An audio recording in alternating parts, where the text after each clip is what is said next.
Recording.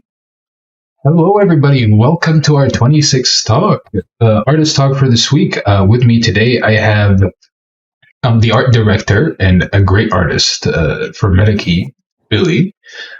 Billy Roberts. He's the man who basically single-handedly, well, you've had help with the rest of the team, but single-handedly drew or helped like fully draw the meta crew, and the man has essentially spent countless days and nights working on that alone, and then proceeded to finish that and immediately continue working in the more meta crew and meta key stuff. And so his work ethic is insane. And we've tried to record this talk a couple of times, but unfortunately, after we would record it within 1 week, the Metakey Twitter would spoil what alpha we had showcased. And so today, this talk is going live the same week it's recorded, and so you guys get to see some good alpha. But yeah, with me today I have Billy. Billy, how are you doing? Good, man. Thanks for the introduction, and it's good to be here. Welcome. I know we're like saying hellos to each other, but we've recorded this a couple of times, and we've been talking off recording for a little bit. But through us talking and through the other recordings we've had, those listening, unfortunately, you won't get to hear it. But through those, I found out that Billy, you have been painting for a long time, and to me, when I found out that you've also been painting just traditionally for a long time before, or you started traditionally painting and then made your way to digital works, I wanted to ask you a little bit about that, because that's sort of a little bit of an aspect that isn't seen or talked about in the space, right? The process of an artist getting to where he is. And so I just wanted to quickly ask you, how did you get into, drawing and art, and how has that sort of led you and aided you, towards digital works and where you are now? Yeah. So I think it all started when I was probably sort of like 5 or 6, where I just enjoyed drawing. That's just something I enjoyed. I think a lot of kids do, but I just kept doing it. I think I seen my first sort of video games when I was very young, that we had Sega consoles, and those, very old school stuff. And so the thing is, in that period, computers didn't really exist. So if you wanted to design something, or you wanted to come up with something cool or new, you'd have to go into the printer and grab the refill paper and start drawing on that. So that's kind of how I started. And then obviously when I went through high school and even just primary school, I was a traditional artist and drawer, and then I sort of fell in love with painting. So yeah, that kind of was the journey that I went on all through my high school career. I was top of the class, and well, at times even top of the country in terms of my portfolio. So I loved painting. I loved oil painting. And then, I started I think my first experience digitally was when I was 16. My brother was a concept artist as well at the time, and he's 5 years older than me. And he said, you should get into digital art. There's money to be made, the traditional art scene. And he kind of explained it to me with his older wisdom, saying that the traditional art scene is kind of very hard to get into. But the digital art, with a creative mind, you can make a lot of money, or at least get an income. So yeah, my first touch on that was when I was 16. I literally took 4 weeks off school. I said that I was sick, and I probably drew digitally for an absurd amount of hours every single day, probably 18 Nice. hours a day, and just didn't sleep. So it's definitely a passion of mine that I've had for a very long time. And yeah, since then it's kind of been a blur. So yeah, that's my story of how I transitioned. But yeah, it's been a wild ride, and it's been really fun.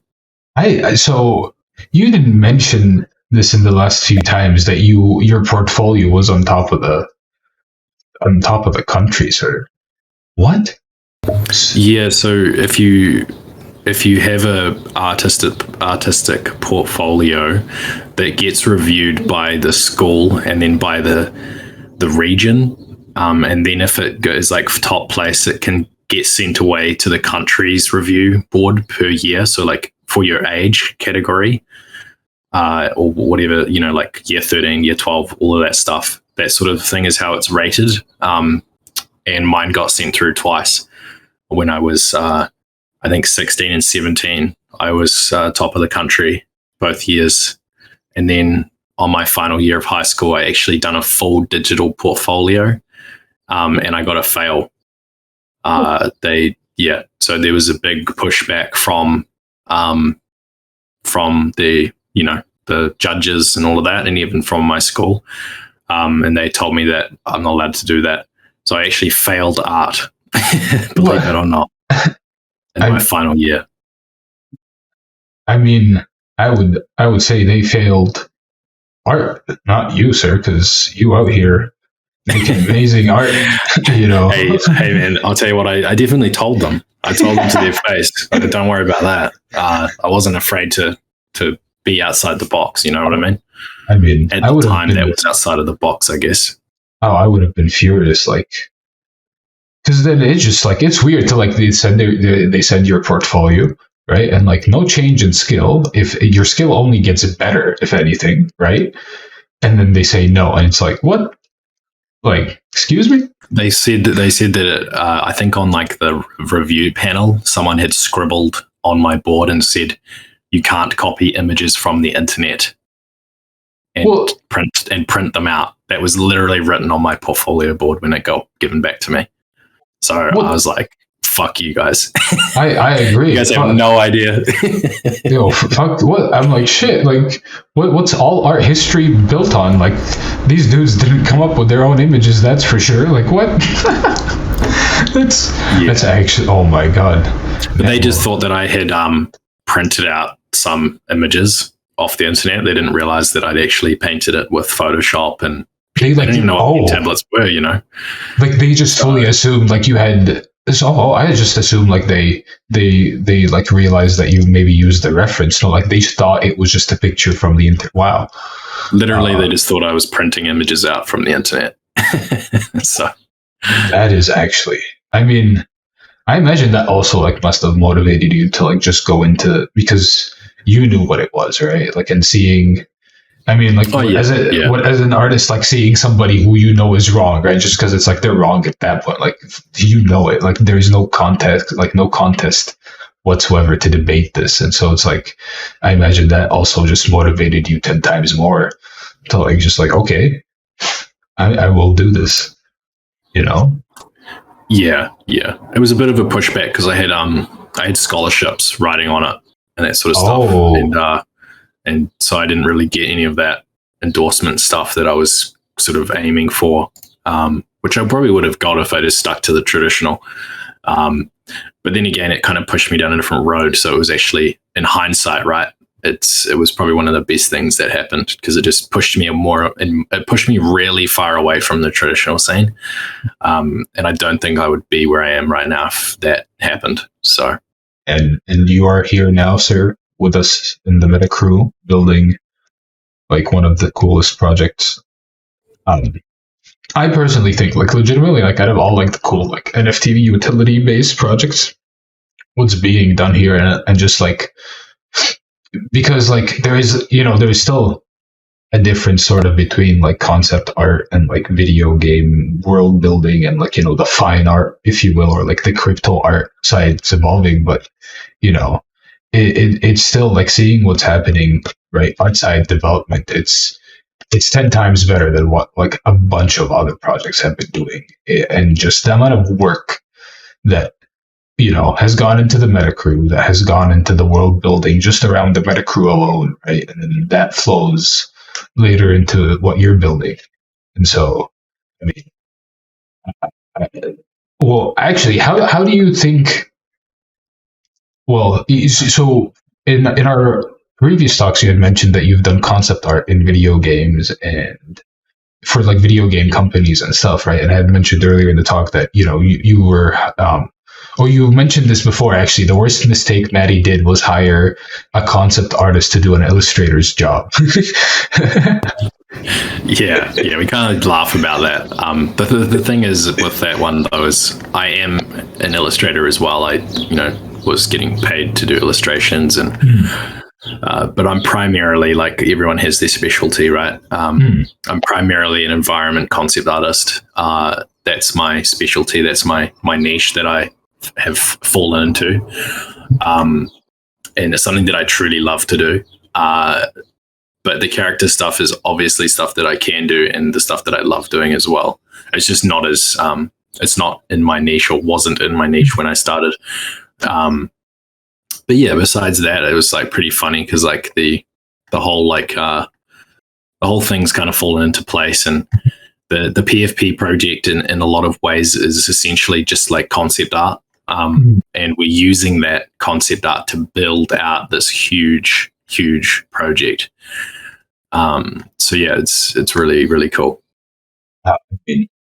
Like we're gonna look at some alpha right now, some artistic alpha, just to show you guys like how good what's being built. And then also before we do that, like I don't know if I had told you this before, but it's like I used to drive my professors crazy with the term world building, right? And because they would ask me, like the first time I ever mentioned it, they were like, "Yo, Anubis, where is that term from?" And I was like, "Oh, it's a video game term, concept artists, like like they build the world, the lore around it, and so like the characters inhabit the world sort of correctly, or at least believably."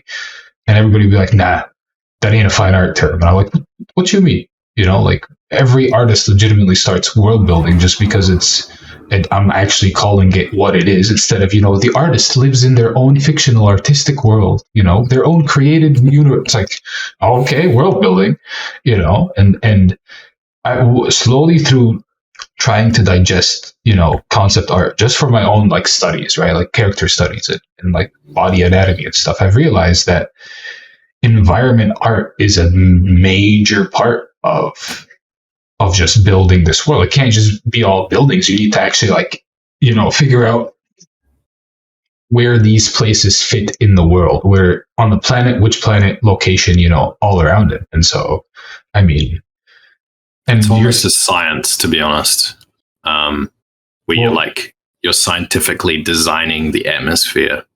And then based on that, you design the foliage and the environment, how does the earth look because of that atmosphere. It's just a knock-on effect. It's literally science. Well, in a lot of ways. Well, it's actually great that you mentioned that, because I will screen share my screen right now, and to those listening, an image has popped up.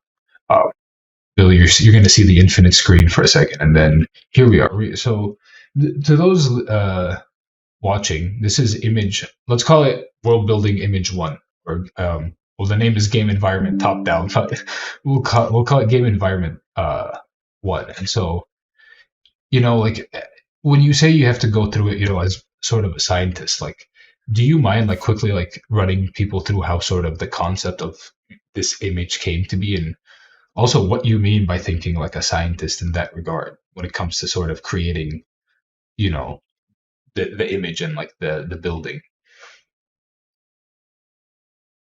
Yeah, well, I think a lot of it falls, like, obviously it's all design or intentional design, right? But there has to fall into a state of realism, and not realism in the style or in the rendering, but just realism in the fact that, okay, if it's got a blue sky, that means that it's probably got like oxygen, and if it's got oxygen, it's probably got plants. But if we're high up in the mountains, it's probably maybe only the plants are sort of in the areas where it's like hollowed out, or water can flow through and stuff like that.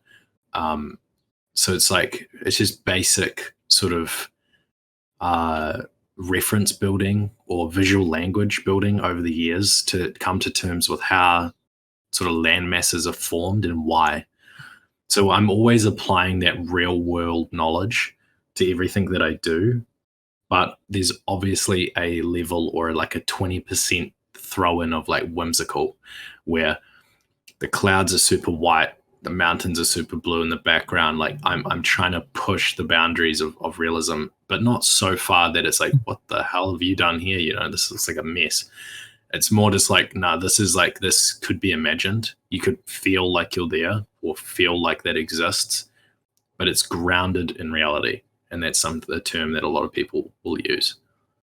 You just my favorite, like my favorite part of the whole, this little like sort of the environment here is actually, I really like the building, but to those watching, the sky itself, like there's a really nice sense of movement and ethereality in the sky that makes it feel as if, you are on another planet that's like Earth, but it's not Earth, right? And it's it's like sort of accentuated also just by like the mountains, right? Because like the sense of the movement within the clouds itself gives you the impression of like, oh, it's coming down this big fucking like mass of rock, which is this like mountain, right? And so it also, like when you say you can envision yourself, like, yeah, I can sort of envision myself there as well, you know. And I must say, your texturing is actually, it is so great. Oh, It's pretty rough. So yeah, this stuff here is like initial concept art. It's just to kind of get the ball rolling. It's to get the team talking. It's kind of hard to build something if you don't know what it is you're building. So this sort of stuff here is just like an initiation into the idea. It's an initiation into conversation. It's just to initiate more thought beyond the initial thoughts. So yeah, it's just initial concept art stuff for the Metakey game, the environment that we want to sort of place everyone in, and yeah. well, I mean, if you wanted to get the team talking, you got the team talking, sir. I'm trying to envision people in the streets right now. To those looking like I mean, yeah, this is. I see what you mean by like how you want to get artists and like the creative team to sort of understand what they're building and also talking about it, because then with something like this that's rendered, and we'll go to the next image too, like even something like this, it actually sort of, well, actually, do you mind like giving like how would you and like the team talk with while looking at something like this exactly, you know? So this actually started with a group of sketches, and this was just sketches of like, right, how do we constrain people to an area without making them feel like they're constrained?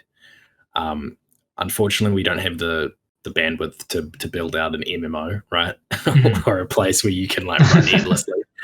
So we are going to have to trap people just because of our bandwidth and our team size. So the idea here was, how can I make it seem like a place that is beautiful, but also instead of restrictive, I replace the word with like safe haven. So you're not restricted, you're protected. So there's like a different aspect to it. And then obviously, this is the front side of the previous image. So this is actually the front section, as if you were standing down the hill and you're looking up at the front side. So that's actually the same image, but two different directions of viewport. So if you click on that, you see like the waterfall underneath. That's the waterfall, and that's the river, and that's the grass. So yeah, and then over there in that far distance would be this person right here, looking down on the city. Yeah, that guy there is a little bit he's a little bit high, but it's it's not anything to be like logical about. It's just like you're trying to capture emotion, you're trying to capture a mood, and that guy's there just to capture some sense of mood. Like, I don't know, this could be a bad guy, like, masquerading, trying to figure out how to get into the safe haven, Yeah, and also just even like it can be too high, but it could also just be, he's on a cliff that's like sort of similar to this mountain, like it's just it works really well. And then knowing that the second illustration is of a different angle, it also really helps situate the structure, right? In the place, right? Because now we've gone two angles of it, and also I imagine that helps the team with the writing and the game design that you're able Yes. to, you know, get multiple angles. Yeah, a collection. This is a collection. Like all the images we're about to go through is a collection of my initial sort of ideas, but the team has already picked the sketches, if that makes sense. Okay. So it's the sketches have been approved to a point where people are like, oh, that looks cool. Let's see what it looks like properly done, sort of thing, or at least a little bit further along. So yeah, no, it's really cool, and I think this image here really got our minds churning um, in terms of just the fact that we want to combine two elements together, and it's like this barren sort of wasteland. You're up high on this mountain. There's like no sense of life, but the stream and the waterfall, and that's the waterfall has a lot of like logical elements to why it's there, and all that sort of stuff can be explained. But the waterfall kind of creates this beautiful greenery just around the edges, and it's kind of rebirthing the landscape up here, which I think that's really, really cool feature. It, it, Very it simple, but very cool.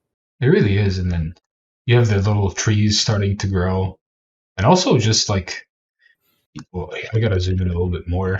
And I think to those watching, I'm probably actually just gonna include the video of me zooming in, but just the presence of these little tarps, right, also adds character to the city and like the structure itself, right? Because I mean, one thing I've noticed within certain games and certain game worlds that the world sort of has no character. It just um, it's not that they're all the same structures. It's that the structures aren't sort of decorated in a sort of realistic sense where you feel, oh, this place is like this iconic place, if that makes sense. You know.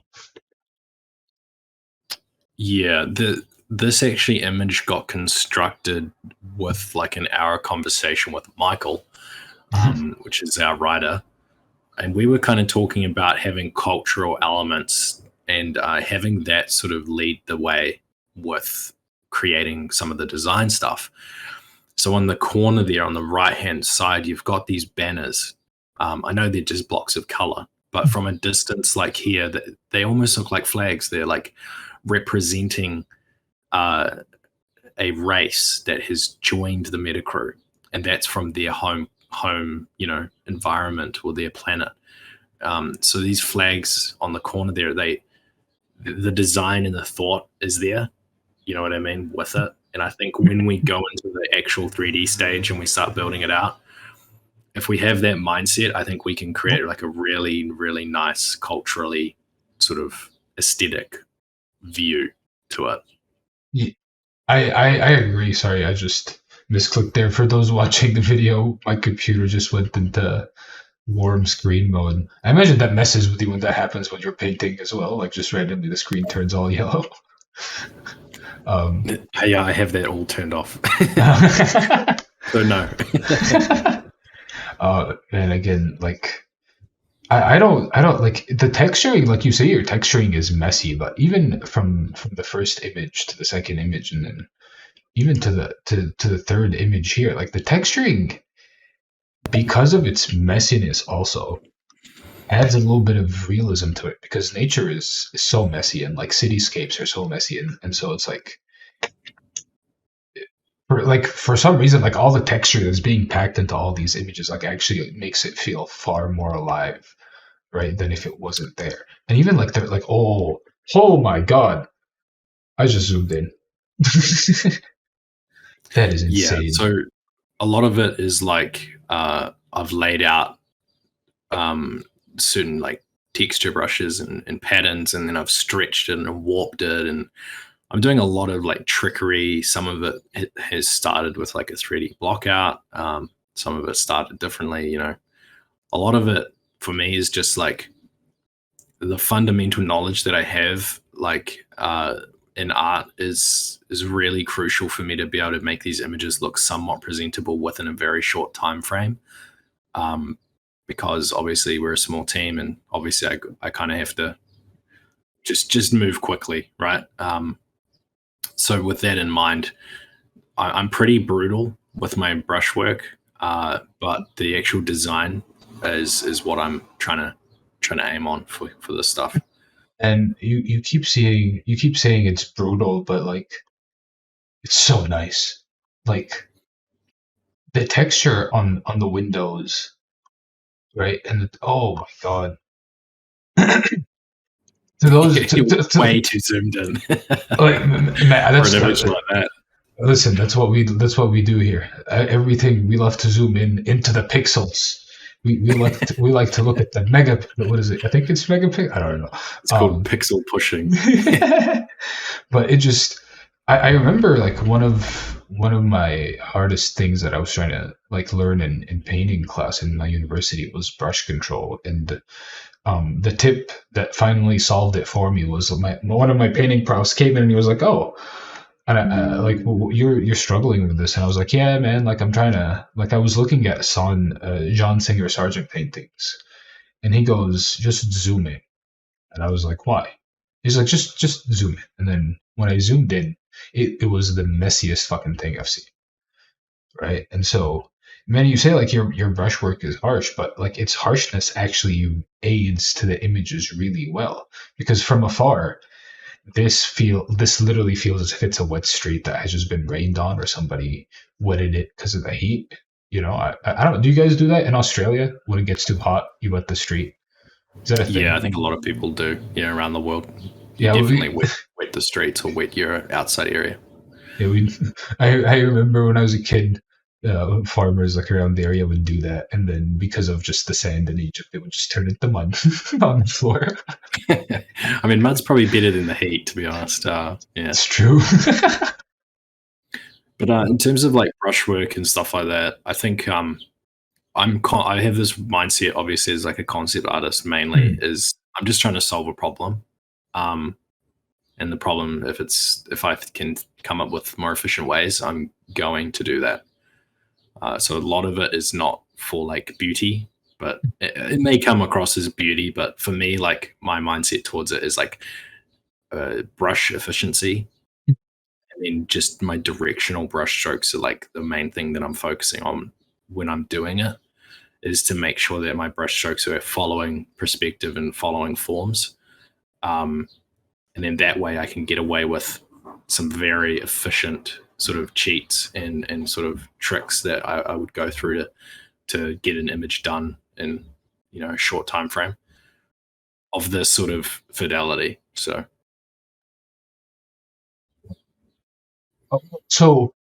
well, for example, you know, you're drawing these within a time frame, right? And so, well, how much time do you allocate, for example, to coming up with like meta market and certain like area specific buildings, for example? You know. Well, for me, like an image like this, it's an inspirational initial concept. So it's to get the team talking. It's no more than that. There's absolutely in no way, shape, or form am I saying to the team that, hey guys, this is it. This is what we're doing. This is just like, hey guys, what do you think? Okay. or hey, have a look at it and tell me what you like and what you don't like, and let's work from there. So for me, no more than like, I think this image took me like 5 hours. So from start to finish, but before obviously there's a few sketches and just thumbnails and reference collecting and conversations with, the writer Michael, and then when I actually sit down to do it, I would like to go through that whole, process in a day. So ideally, you'd have 5 images like this done in a week. But that's just the expectation that I have on myself. I obviously don't expect other artists to be able to do that. It's just that's what I know I can do, so that's what I aim for. Well, actually, let me ask you this. Because of now we know how good you are, sir. Are you better than your brother now? As a concept? Probably not as a concept artist, no. I would say that my like rendering and my efficiency is probably better. Okay. All right. Maybe not my rendering, but definitely my efficiency. Every artist is different. Like they have their own nuance and they have their things that they sort of focus on. Um, my whole goal was to be as efficient as possible, and that hasn't changed since I was like 16. Damn. I've almost got like an ADHD with art, where if I spend more than a day on an image, I start to get pretty antsy. Mm. So with that in mind, I know that I have to stick to a day. Otherwise, I'm just going to delete the image. Like Oh, I just get oh. really annoyed with it. So um, yeah. I mean, that is one way to get efficient. Oh my God, how many images have you thrown out, sir? I imagine millions at this point. Oh, and I think when so I first went through the digital phase, like for the first 2 years when I was like starting to do freelance work, um, I think in 1 year I was doing upwards of like 10 images a day, uh, which ended up in I had like a folder with like 4,500 images in like two oh, and a half years or something like that. Um, so yeah, I was pretty much just, you know how people say, oh, you got to find your process. I pretty much just went, I've done every process because of that training or that self training or that self mentality, whatever you want to call it. But I've found so many processes and I've found so many mistakes, and, you know, failing upwards is something that I really hold close to myself because that's what I've done. I've just failed like so many images, but I've found the process and I've found what works for me. So I think that's just what it takes. People aren't willing to maybe to go through that, but if you are, it's really really helpful. Just to like not hold work close to your heart and like, you know, be able to delete it and not be worried about it. it's actually like it takes courage to be able to do that, right? Because then because it means you know when to stop when something is not working. Also, like I don't like this, right? And then like I'm just looking at this courtyard illustration. I'm just imagining like how many variation that could have been that you destroyed. I think the whole right side I erased, Oh, like halfway what? through the process. Dear Yeah, like Lord. the balcony and the right, like the doorway and the piece above the whole right hand side. I erased the meta hub structure with the, you know, the panels that are displaying information that all got erased. So I did that. I think I did that twice. What? Um, Okay. Now you're so just yeah, flexing. Now you're just flexing, no, sir. no, it's just some things that need to happen. You know, like if you're halfway through a process and you're like, shit, this isn't working. Yeah. You got two options. You know, you either erase it or you keep working on something that you know is not right. I agree. It's like again, it's like a courage thing because I found it within myself. Like for example, if I were painting something like this, right, and I have for like quickly, right, say I had put the silhouette of this figure in and had moved on. Personally, it would take me a good amount of time to actually try to return to this because I would be too scared of screwing it up, right? And so it really takes like a good amount of courage and also like knowing your skill to be able to like, all right, let's do this. I need to restart. I got to take this out. This is not working because I've had paintings in art school and even my own works where it's like you're working against yourself and this is not working. This is not looking good. But you're like, oh, let me push it, and then it ultimately doesn't work out and ends up being a waste of time. But Yeah, exactly. Yeah. If you press Control and Alt and just scroll backwards, I think you this one here is just a, oh, yeah, there we go. So that you were just a little bit zoomed in there on that one. I I didn't know that you can control alt. I didn't know this technique, sir. I I did not know this. I also like. I've been noticing this a little bit more. It's like, man, you're starting to use noise as like this nice sort of like additive texture to it. But Yeah, weirdly so enough, mm, I've actually added noise to my some of my brushes. oh, The specific brushes that I use to lay in shadows. So I noise my shadows, and then I give my details less noise for clarity. Um, so yeah, there's Oh, specific placement of that stuff. I actually see it. Yeah. That is, I didn't even know you could do that. Is this like would you achieve this through? Well, I imagine it's different brushes with different noises, right? So it's not like masks and stuff like that. Yeah, Or so I would, with Hmm, like shadow stuff, I would use like like an above multiply layer, and then I okay, have some noise like default round brushes with just like a noise applied to it. So then I can lay in my shadows even darker if I want to, and then that gives it an extra layer of noise because of the brush. Um, so yeah, it's just a bit of a process like that sometimes with this stuff. it's it's really great. And to those listening, like this is some artistic creation alpha. Other than this being Metakey alpha right here, right? Because I mean, I think you may have showed this off on stream. I know you've showed off like the 3D building, you know. So I know some of these, well, you probably painted these on top of 3D buildings, knowing some of your process now. Am I right in that or no? Yeah, so Hey, basic blockouts help me a lot to make sure that I'm not pushing the boundaries of what's possible with the 3D team. okay. If you actually silhouetted out these shapes, they are so basic. It's just the second level and third level details, and third level details would be texturing. Second level would be like little cut in, cutouts, cables, grass, like that sort of thing. So a lot of these sort of images are based upon like logical design that's going to work with our team size. And yeah, and just like references of certain things, and yeah, trickery in a few locations. And but yeah, Well, here we go, the zooming again. I always zoom in. That's like we've made it a thing where it's like I literally tell people now, like if you're gonna buy an NFT art piece, you better hit that IPFS file and you better make sure you can zoom in adequately. And everybody's like, why? I'm like, because then if you can't zoom in, and like tell some of the details, like why, like you have to be able to like it's literally I say it's a visual feast for the eyes, but it literally is when there's like work that's as heavy as it is in detail, right?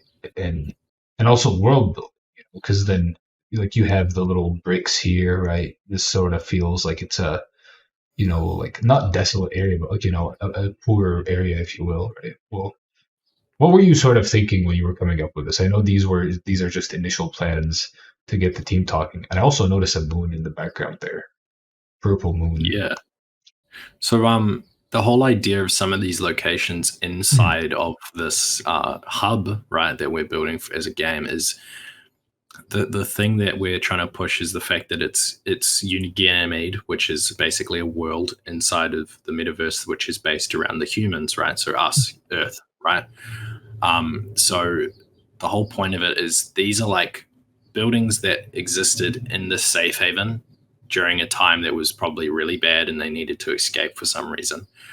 So these would be like bars Okay. and housing units and stuff like that. But what's happened is these we've now got ghouls, we've got aliens, the meta crew rocked up. We've taken a lot of technology, a lot of advancements that we've had. We've come to this safe haven and we've built upon it. So this is basically like refurbishing an old safe haven town with new technology.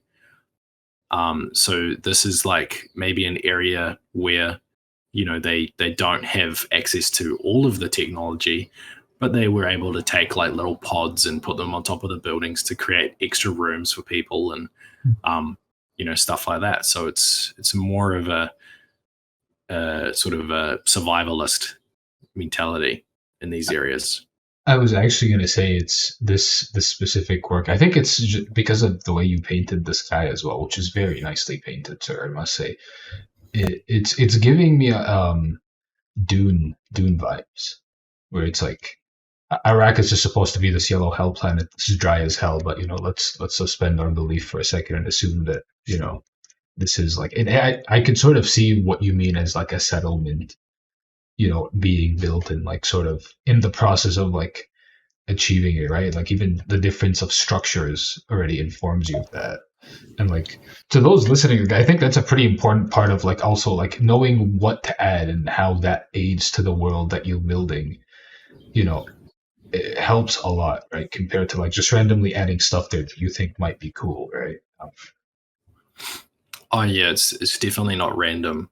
Um, yeah, you get to a point in like your with concept art with your skill that where you know what you're wanting to achieve and you can achieve it. Before then, it's definitely probably more random than it is accurate design. But yeah, I feel like I've like gotten to a stage where I'm like, no, I know what I'm envisioning, and I'm gonna do that just for a test, to see what the team thinks. Um, so Kim yeah, Jong G levels. but definitely some Dune vibes in that. I've Oh, obviously watched a lot of movies and played a lot of video games, so my have you? visual library is pretty vast. Yeah, I Dune. can't help it sometimes. Things just Well, come out. well, now because of Spice DAO, they might release the full scanned version of Jodorowsky's like Dune like art book. Oh, Who it's gonna be so knows? good. And I see like this is also you guys are building like multiple hubs, right? And so we've looked at sort of the hub and surrounded by landscape, and then we're looking at sort of inside the very hub in a settlement far from the hub, for example, or a settlement maybe near.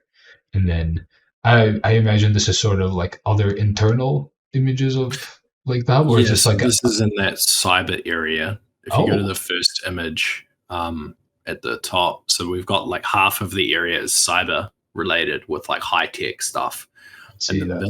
the building in the center with the two like pillars with the blue light coming through it, Mm, that's actually the Meta Hub concept, the interior of that.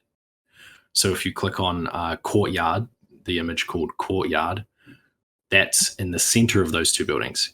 I see. So you can kind of see how this is all relating now. And then, so the street concept that was done by Jimmy, that was just done by like the base of those buildings. We're just trying to come up with some sort of language that we might like for like buildings that you can't access or stuff. It's just like a placeholder buildings and stuff like that, Mm, where it looks interesting, but you can't really do much with it. But we need to be able to be comfortable doing that just with the scope of this whole thing. I see.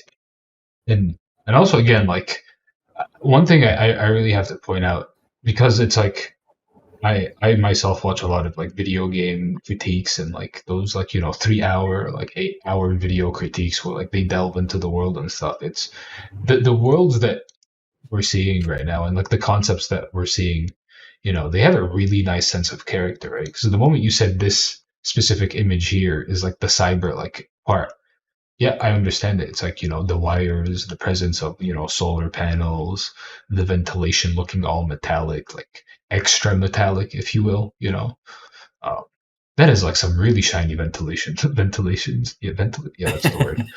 I was like, am I pronouncing it correctly? it's Yeah, no, it's really really cool. it's just the light It's too, like the still science. like initial stuff, initial concepts, just to get the ball rolling and see what we like. And there's a lot of good stuff happening in all of these images. We're just trying to pull what we like now out of them and create the final sort of concepts.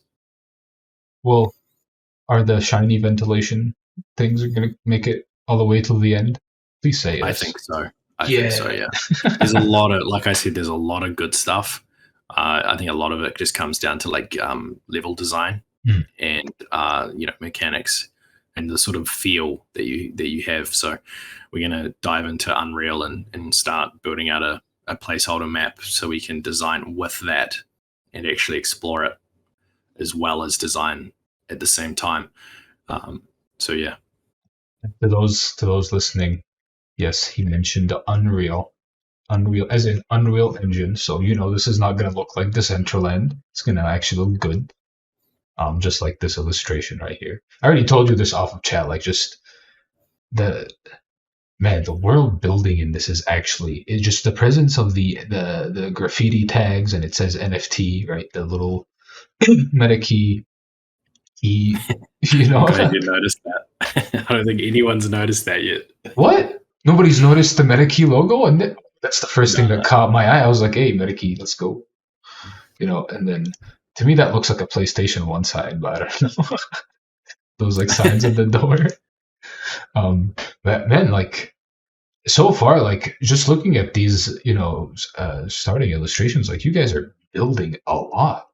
Like, and you just said these are just to, get the team talk. So, and also there is more alpha that I have been shown that I am not allowed to show you guys, right? And so there is like you've mentioned, I think like you have like 10 times, 50 times more of these drawings, something like that. And also like you'd sent some earlier like starting sketches, and you said you have a ton of those just to start drawing. And so like there's a lot Yeah. that's being worked on. Yeah. To get to like one of these images, there's at least a couple hundred sketches behind it. So it's not random. It's not anything like that. There's conversations have gone into texturing and layout and functionality, and there's so much behind these images. It's not just I sit down, I paint it, I send it across. It's like, nah, there is heaps of conversation happening, and the logistics of how it's going to operate. Mhm. And to those watching, like you know, try to like you're watching the video, but also try to pay attention to what's in the frame, because then there's actually so much world building, right? Like the presence of containers being turned into housing, solar roofing, right? Doors with locks on them, right? You have um, antennas again with the tarps. It feels almost very settlement like as well, you know, compared like was it was game building concept. So and then that water. Are you using marbling just like the liquefy tool for just for the water, sir? No, so I'm doing a cutout Okay. with the lasso tool, flipping the environment, darkening it, and then blurring it, and then also going in with a smudge brush and streaking it to show the direction. And then I paint in the grass reflection in certain areas just to show that as well. If you like zoom out a little bit, you'll be able to see some of that grass stuff at Yeah, the that's bottom, in the water as well. So yeah, oh it's just a fast and dirty way of showing water. Um, you keep calling these techniques like dirty, but it's like they're so genius. Like you, you realize like you would make so many actual painters mad in real life with this skill. Like it's we the same logical fundamentals as an oil painter that they understand. It's just applied in a different way. Um, but yeah, this is all like fundamental knowledge. So you can't trick, you can't do like tricks in art. You have to know what it's supposed to look like, and then you can try to trick it a little bit, but you yeah, still have to know. yeah. I Yeah. like one of the things I remember being told is like once you learn how something is and how it functions, it's 10 times easier to be able to draw it and work with it.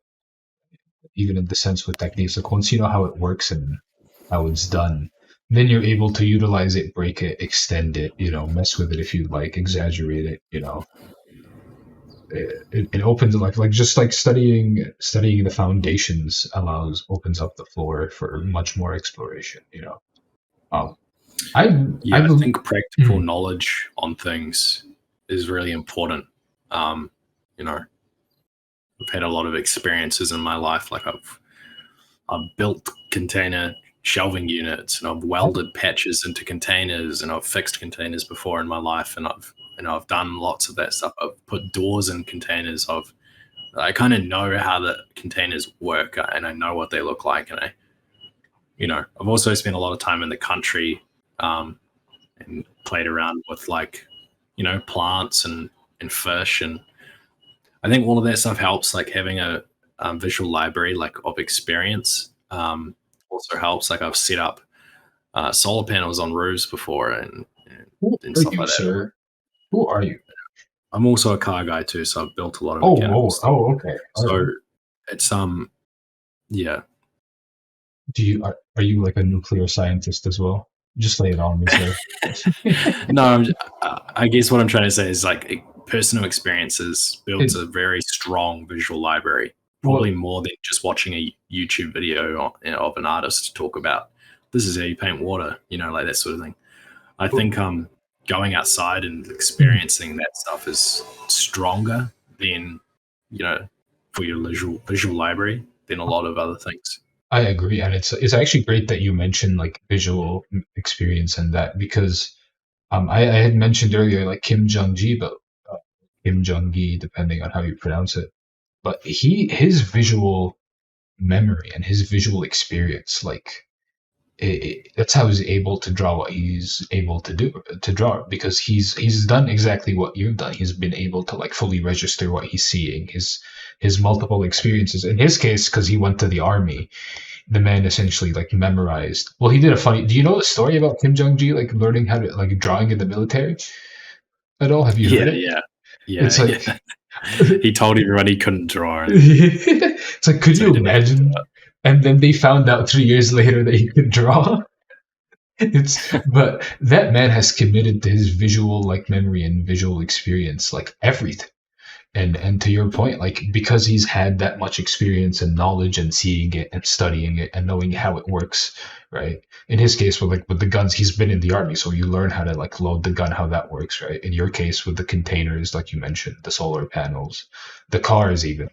I mean, hold on, are you a Yeah, drifter, sir? You drifting out here? guns as well.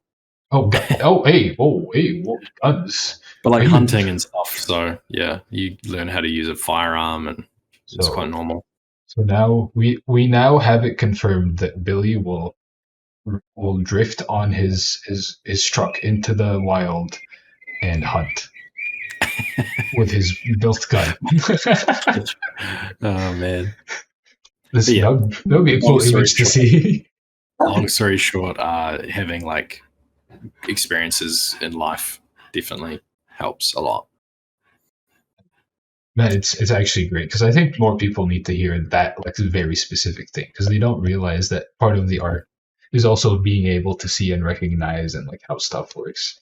And also speaking of seeing how stuff works, you had mentioned that you were going to give us a little art demo,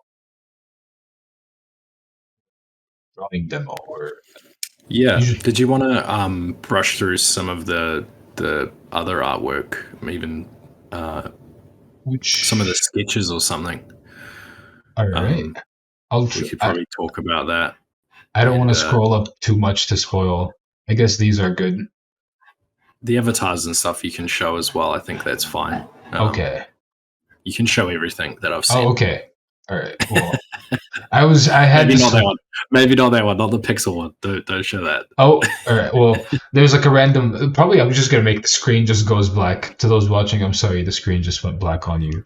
Um, but now, so well, I like with this sort of. I mean, well. Actually, this is way too cool for me to try to explain it. So I'll just let you explain what this illustration is, and also like the sort of concept behind this.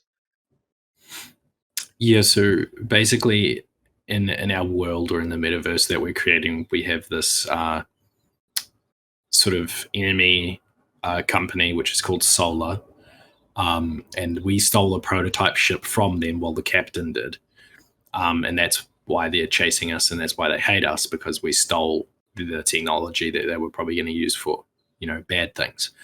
Um, so they've developed. Obviously, they have like policing officers. They have artificial intelligent robots. Stuff like that. So we thought, all right, let's try to think of maybe an enemy type that we can have. So this is the first sort of crack at a potential enemy, and I'm trying to relay the visual language that you have from a Solar officer outfit, which obviously has some Metakey touches thrown on there because he's abandoned Solar. But the actual outfit itself with the language and the colors trying to push that into the robot design. So essentially, this is like a mass-produced robot that Solar has designed to do its dirty work. And they've got, there's some very specific design stuff happening here. He's got like these bars at the back of his above his shoulders, the sort of hook bar, and that they'd be designed to package these guys and hook them up to like massive airships and drop them off into certain locations. So yeah, that's kind of the short and sweet version of this design. And then, and to those watching, I apologize. You're seeing the infinite screen. Where the here? I'm just gonna scroll this past here real quick, and nobody is probably seeing what's going on. I'm just opening up the avatar image because this one is way too cool. And so, I mean, am I allowed to show these? Right? Yeah. And so, yeah. I mean, like you had mentioned, like I think it's been mentioned before in the Metakey that rigged avatars are coming and sort of being able to use them in metaverses and stuff. And so, and you guys had dropped a little animation teaser, but then we have these, which are like they're a little bit higher quality, and then the style is more evolved compared to the other teaser. And also, yes, yeah, you were gonna So these are just sort of the work in progress 3D versions of the 2D project. So obviously we're going through and we're designing the full bottom half of the outfits.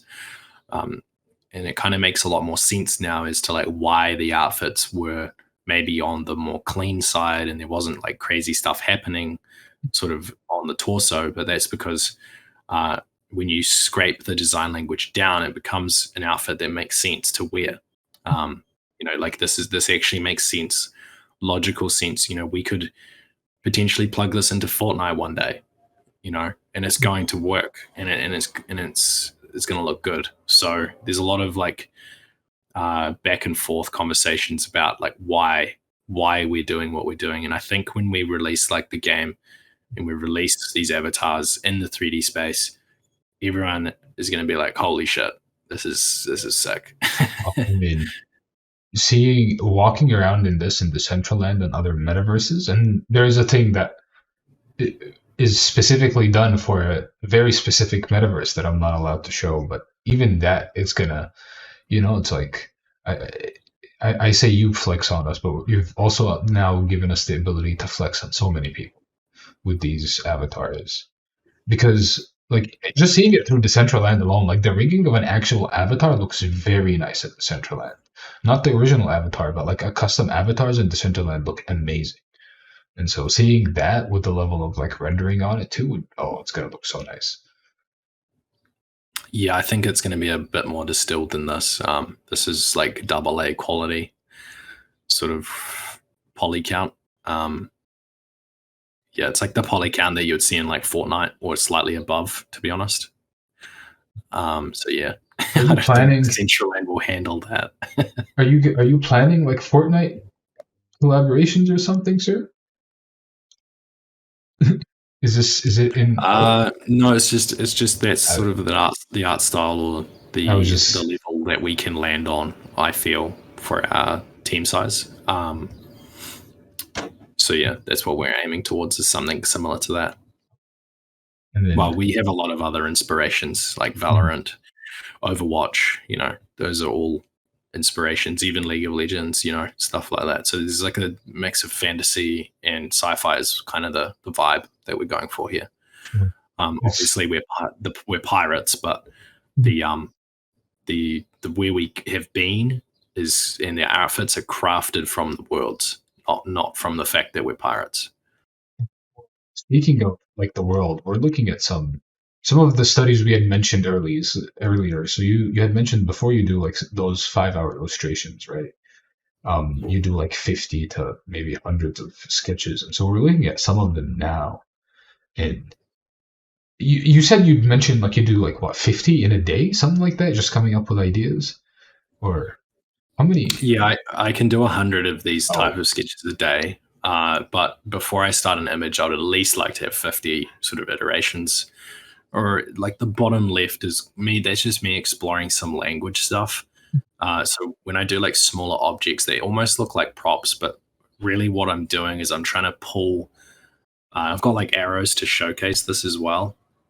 So the arrows next to the smaller prop is to showcase the language that I'm distilling from the larger concept. So if I do take it into a sort of a higher resolution image or like a initial concept piece, then I at least have some better understanding of that language if I have to return to this image some at some time. So yeah. So yeah, like, and I see what you mean, because then looking at this sort of structure and then seeing these and looking at these structures as well, you sort of get an understanding of what like the architecture is supposed to look like, or the feel of the architecture at least, you know. Yes. Yeah. And even like this is sort of more, I guess, like specific like architecture parts, right? Like I guess that's like an antenna of sorts that we're looking at. Yeah. We were laughing about like it's a 5G tower, but essentially yes, it'd be like a power bank sort of antenna sort of thing. See, this would actually be a 6G tower. It includes the blockchain and 5G into our brains at the same time. You know, Yeah. this is. I mean, well, you know, like artist to artist, right?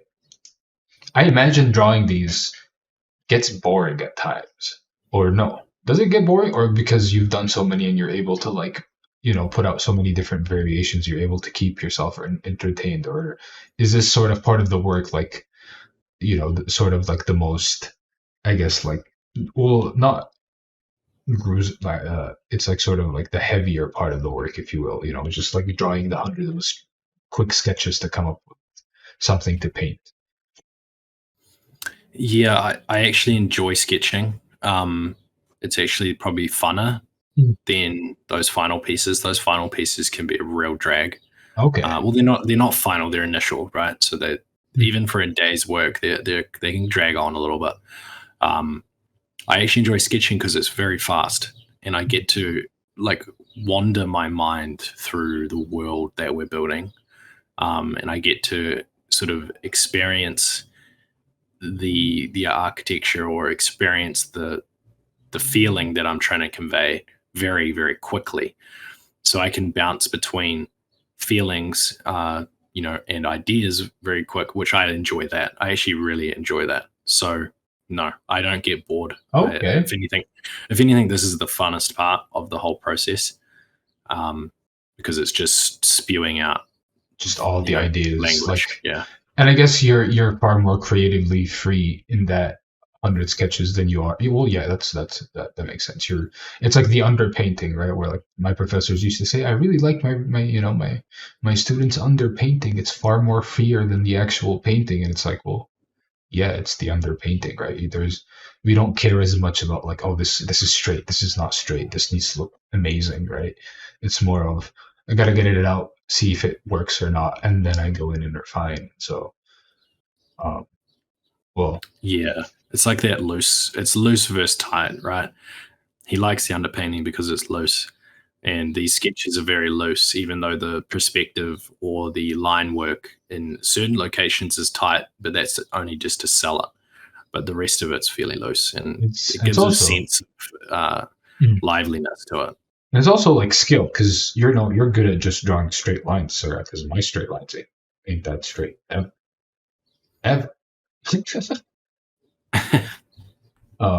Well, actually, so you had mentioned before us recording that, you know, we might do a little demo, and I would actually love to see, like, if you don't mind, like giving a quick demo of maybe like a quick sketch, something like this, right? Because I imagine like a sketch like this takes you like maybe what, 10-20 minutes, like not the whole page, but like sketch number 2, for example, or sketch number 3. Yeah, I can warm into it, but yeah, the top left one wouldn't probably be more than like 20 minutes, to be honest. Oh, The ones on the right are sort of like 5 minutes each. including Um, number 4 with the combined living. I don't want to live there. Yeah, so that's actually me taking number 2 and number 3 and just smashing those together to Oh, showcase that the language can be combined. yo, Um, I've seen you do that in 3D and you're doing it in Photoshop. What the actual hell, sir? That's actually, I didn't even think that's like, oh, okay, no, that makes so much sense. That actually, oh my yeah, God. yeah. You But it's just just like, showcasing that if you come up with a clear language, you can combine different shapes and it's still going to look like it's a part of the same world or a part of the same architecture. that is perfect artistic alpha, sir. Oh my God. To those listening, I couldn't have stated that perfect. Be better, honestly. Like, oh, but yeah, I guess you said you were gonna show us a few demos or a little demo of you drawing, and yeah, we would love. I would love also for the viewers to see you like people can often like feel that what is it the process of painting something like as finalized as the illustration that you have is daunting, right? And so it would also be nice for them to see like the illustration, like the quick sketch side, you know. Yeah, yeah, of course.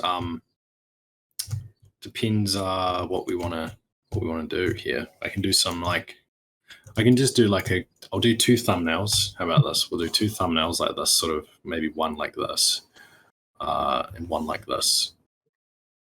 2 environments. So I'll showcase kind of how I go through a process like that where I'm just thumbnailing. There's no like trickery or anything. It's just idea iteration stuff. So yeah, let me just set up these brushes so it's working properly. Is I'm that just clear, hearing, like big enough on the screen, or if you don't mind zooming in just a little bit. yeah, I'll zoom in like Yeah, that's full pretty good. screen this piece here. Yeah. I could So just hear you clicking on the shortcuts too. I'm like, ooh, shortcut missed. yeah, yeah. So I have to just like move my mic out of the way for a second. It's right in front of my face. I can't see anything. Do you think? But yeah, I'm not sure what we're doing here, but let's just go through sort of the process of thoughts. Was like so far it's very loose and it's very close to like your movement sort of very fluid, like the same fluidity that you would find in like blind contour drawing, especially like your line work, where it's like quick. You're not really lifting like the pen off unless you need to, right? Yeah, I don't lift hardly ever. It's only a necessary thing. So I try not to lift. I feel like it's a waste of time. As weird as that sounds, it probably sounds crazy, but it is a waste of time. Sometimes you don't need to lift, um, and I enjoy the happy accidents that come out of it. And you'll see here now that I'm like, I had some happy accidents happening in this architecture, and that gives me the ability to go through and you know block this out clearer because I've figured that out by accident. And it's like almost you know how like artists create forms out of scribbles or create figures out of scribbles, right? Where like sort of the mess that you intentionally create helps you create forms and see forms that you wouldn't have seen otherwise, and that also really aids the work. Or like just the idea creation.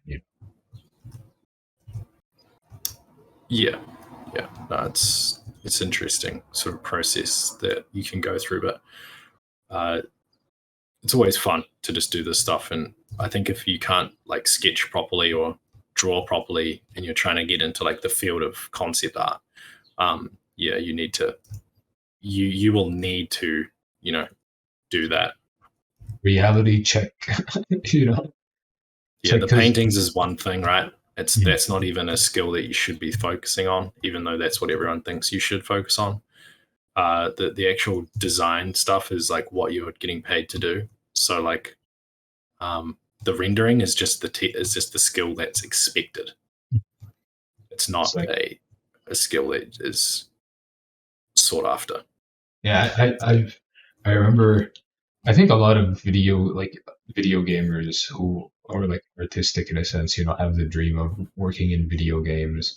And for the longest time, including myself, I had the image of, oh, they come to you like, draw me this cool image. All right, I sit there for a day and like come up, and then watching a few videos, realize, oh no, it's like a pipeline. I need 50 drawings. I need 50 examples of this knife with different variations. And so there's not you have to work with a certain box and a certain sort of time frame and a certain expectation. That already looks like it's like a mining machine, or like a fracking oil machine. Yeah. I don't really know what I'm doing, man. It's just even like, give us a demo. I'm like, all right, sweet, let's just sketch something. But yeah, some sort of machinery stuff, some sort of structure.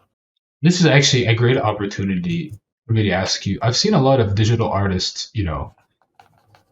and like a lot of like concept artists as well, paint in black and white and then go in after and add color. And I think you've showcased that to me once, but is that sort of your method as well in like the finalization, like in the sort of 5 hour painting, or do you start just color, full color, no black? I don't like going through that process. This is more just to sell an idea, and then like the actual, like, what do you call it? The next stage is, right, you probably need to come up with more finalized imagery than this to go into a painting. But yeah, this is just an initial, like, do you like the shapes? Do you like the language? Do you like the vibe? Do you like the atmosphere? This is just a good way to like showcase quickly to a client or whatever that this might be an option. So yeah, and you can see why you would go through this, because I haven't wasted any time on this at all. So You really haven't. It's only been 5 minutes.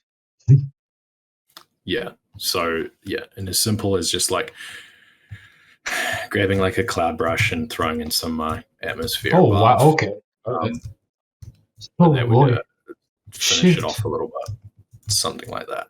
And then if you wanted to, like, obviously you can go in and like beautify it a little bit with some like cloud layers sort of coming up, directional, sort of to showcase that this might be in this, like, up on a mountain, or give it some more direction or energy. But yeah, you should see my face right now. My jaw's on the floor. So yeah, there's like 5-minute sketch, sort of how I would go about doing things. Well, I'll actually take this opportunity to say, like, I remember one of the things that actually sort of taught me perspective, foreground, midground, background was actually doing quick thumbnail sketches in black and white of landscapes, because you sort of are able to free your mind of the details, and you're also able to free your mind of like, I need to make this smooth, beautiful shading. And because of like the values and how easily your eye is able to pick on the difference of values, that just like the difference of gray tones immediately places it in depth.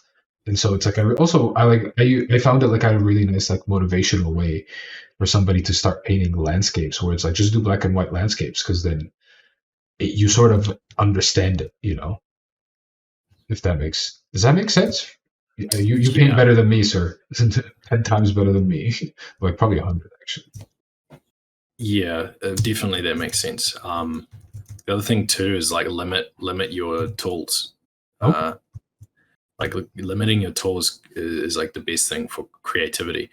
So like I'm using a default soft round brush to do this entire thing. Like if I make it bigger, well, it's actually a hard brush. I didn't realize what a tool I was using. But, yeah, it's just to look how like shitty this is, right? It's got so much stepping in it, and it's like it's literally the default brush that comes with Photoshop. Just able to achieve so much with it. Because also you've learned how to use it. It's not. That's one of the biggest things I've seen in like painting tutorials, as well as, don't obsess over brushes. Use just the basic brush, right? And and that will get you where you need to go. And it's like even in paintings, like I've realized with myself when I'm painting in real life, like I usually stick to like one brush. I don't really switch brushes until it's like finalized detail mode and I need like specific brush strokes, for example, right? But other than that, I stick to like one painting. Sorry, one brush at a time. Like for the like most of the majority of the work. It's like Yeah. you said, it's a nice like within the limitation. Also, really helps. I think in a painting, Mm. I wouldn't stick with one brush. I would use as many as I possibly can at very technical way of working. Oh, But okay. with like sketching and like this is like I can choose any brush I want and I can sketch. Like with sketching and this sort of stuff, I don't think you should be thinking about brushes at Mm. all. Um, but it depends on the style, depends on what the job is really, because it can all be based on the style that you're trying to land on. You might need to go through a different process or a different pipeline for that job. Um, but in general, most people would come to you for a job because of your style or because of you can land on at least multiple styles effectively, right? Um, I think limiting yourself by style is like probably the worst thing you can do. Um, People try to find their style, and I don't get that. It's like I don't maybe get as a it concept either. artist, I don't get it, but Well, I think it's like I think they just see so many cool different styles and they assume like, oh, when do I develop my own? And they don't realize that you sort of develop your own style just through practice. Because then you start to pick up on the stuff you like visually for yourself, the stuff that works and the stuff that you don't like. Because like, I mean, I've noticed it with myself where it's like, because of the certain things I've studied, I draw like forearms and like the way they connect to shoulders in a like and arms in a very specific way and like people will look at it and be like, "Oh, that's a nice style you have," and I just look at them like, "That's a cool style," but I don't even treat it as a style. It's more of like that's how I just like to, it works for me that way. It gets the data out there. I can still draw it 10 million like a different realistic way if I wanted to, right? And also people can imagine. Well, does this happen in the concept art industry where like an artist can get style cast, for example? like style niched Well, or I guess that's what you guys call it. So like where they're essentially like just like trapped. everybody, yeah, or Yeah, yeah, like okay, because like I yeah, imagine yeah. like the I was looking at the artist for Metal Gear Solid and his like style, right?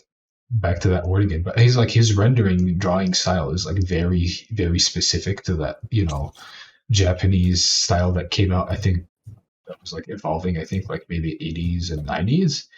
But the one thing I realized, and maybe that's just me, I haven't done enough research into his work, where it's like it's like it became like very samey at some point, where I was like, you know, where's the variation, But I guess to different artists as well, it functions differently, right? Because if they enjoy that specific style, then they enjoy it. Yeah, I think what can happen though is you can niche yourself out of work, which that can Oh, be okay. very bad. Like if they see your stuff and they're like, oh no, and like I've been obviously like hiring people right for the Metakey, Mm. and I'm like, hey, do you reckon you can like do this? And they're like, nah, like that the art style sucks, or like, nah, I don't Oh, want to do that. I want to just do anime, and it's like, okay, like you, it's just not, it's just not how it works in concept art. Normally, like for bigger studios, they would want you to be able to follow their IP that stands strong already, and that's all well and good because that's what they want. That's their IP, right? But I think if you try to take it like any other direction with like smaller studios, you should be able to diversify your style, and that will enable more jobs to come in your way. I've never let a job down because of my style. I've just always said, yeah, I can do it. Like no matter the cost, I'll learn it. I'll do it. This is going to be fun. Like I've worked on mobile games before, like background work, stuff like that. So yeah, don't let your style like stop you from I, working things out. yeah, I agree with you 100%. And even for myself, like I don't reject like even ideas, right? Like my only like the only time I'll say no to something is when I know for a fact that I can't do it or it's going to require so much of me that it's not worth my time, right? Where it's like if somebody comes to me and is like as an artist and it's like something that requires like I mean like on my personal side because I do like both like painting and some digital works, right? And like some of the stuff I do messes with like borderline like coding, like node what is it? Node coding or like node based coding, whatever you call it. But there's certain stuff where it's like if somebody comes to me, I'd be like, I can't do that, and I'm also like it's not feasible within my personal time frame. It's also if I'm working for a company, for example, right? My first thing to when I'm applying for a company or for applying for this artistic job is to be able to meet their artistic demands that they require. It's like, did somebody actually tell you no? Fuck that! Like in an interview, I just want to draw anime. I would. Oh my! Please tell me Yeah, that. I've had it. I've had it before. Yeah. Oh my god! Oh, like were like arguments with people about the fact that this is the art style that we were looking for, and they go, "Why would you want to do that? Why don't you do anime?" Just like I don't know, man. It's really strange, but I've only heard that a few times, and I just like instantly stopped the interview and was just like, "Well, have a good day. See you later," because it's just not worth my time to be talking to someone like that. frustrated as hell. Why don't you just do anime? Well, that's not what you're hired for. Like, okay, but I should. Yeah, nothing against anime. It's just Oh no, it seems to be like a really weird conversation that I've had like happen to me twice. So I don't know if it's a mindset of certain people or what, but I, yeah, I, you're not going to get a job that way. I think it. I legitimately might think it's an actual mindset because I've seen it make its way into university as well, where it's like I just like to draw anime, and it's like why not anime? It's like that's what I like to draw, and it's like at some point you as an artist are going to have to do something that you do not enjoy for the betterment of your skill, you know, and tying yourself to anime drawings, you know, isn't going to do it because like anime still has its own limitation. Its anime is not realistic as hell, like for being honest, you know, so it has its own like major faults. Yeah, I think anime is cool. Like I watch anime. I used to draw Dragon Ball Z the entirety of my primary school years. I'm from that era. You know what I mean? Mhm. Maybe not the like new school stuff, but the old school stuff for sure. Yeah, where you could tell like the Rock, what is it? Where you could tell the Rock was gonna fall off because it was like sort of a little bit in front of the rest of the background because they drew that rock and the rest of like the background was painted separately or something. They used to be like a meme. It's like, oh, which rock? Oh, it's that one. Why? Because it has a black outline around it. Everything else doesn't. I mean, you just. I'm also like, we haven't been talking about what you were drawing, but that's just because, like, you know, I think people like to listen about like our conversations while looking at a person drawing, and it also just allows your eye to like focus on what's happening. And so far, you like just built a gate, a building in the background.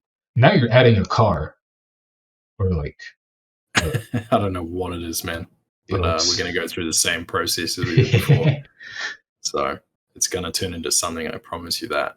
Oh man, it's I actually really enjoy looking at your process because it's so fluid, and you know we've had like in the space at least, right? We see so many projects that you know, well, like we've had the joke of like, oh, just hire a Fiverr artist, and you're like, funny. I mean, it's not even a joke. It's Yeah, yeah. Oh, right. But it's like, but to see this sort of like level and like all of skill and also dedication, right? Like you're doing it quickly, but you're able to do it quickly because of your dedication to the craft over many years, right? But seeing that and then you know having the exact opposite being available for us to look at, it actually like makes and I hope it makes those like watching appreciate, you know, like what Metakey is trying to do, and also what you Billy Roberts is trying to do for Metakey, because like this is the sort of dedication that you know like like Bored Ape Club holders talk about, where it's like their artist is dedicated. And I'm like, yeah, well, you know, here is Billy, you know, man's just drawing like insane thumbnails that I would like sit there for an hour and be like, "That's not good. I gotta erase that." And speaking of erasing, man, I take my hat off to like every artist in any walk of like skill level. I'm a huge believer in it's just a process, and I think what like Board Apes is doing, it's like a specific thing. It's like a very specific thing that they're doing. I think it's awesome. I think what everyone else is doing is really cool.